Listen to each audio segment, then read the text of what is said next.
Hi, I'm Mindy and this is Allison, and we are dietitians at Levine Cancer Institute, and today we're going to be making you a butternut squash turkey chili. So we'll start off by adding in a half to a whole tablespoon of olive oil into the pan and let that heat up.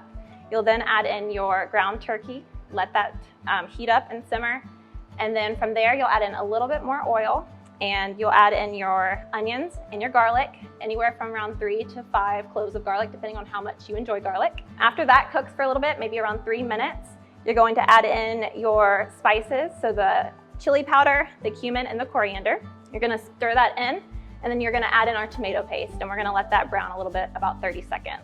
We have a little bit of butternut squash, and we also have some sweet potatoes, so you can use some different things to alternate between the two. It doesn't have to just be butternut squash. So you're gonna add that in and stir it up a little bit, let it heat up. And then from there, we're going to add in our water.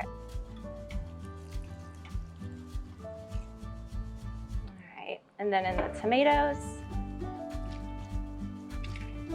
We're gonna let this simmer for about 35 to 45 minutes. And once it simmers and thickens a little bit, we'll go ahead and then add in our black beans, and then we'll finish it off with a little bit of apple cider vinegar. Once those are incorporated, you'll cook it for about another 5 minutes, and then you'll have you a nice pot of butternut squash turkey chili.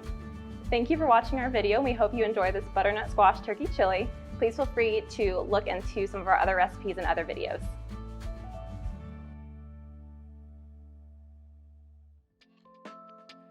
Thanks for watching.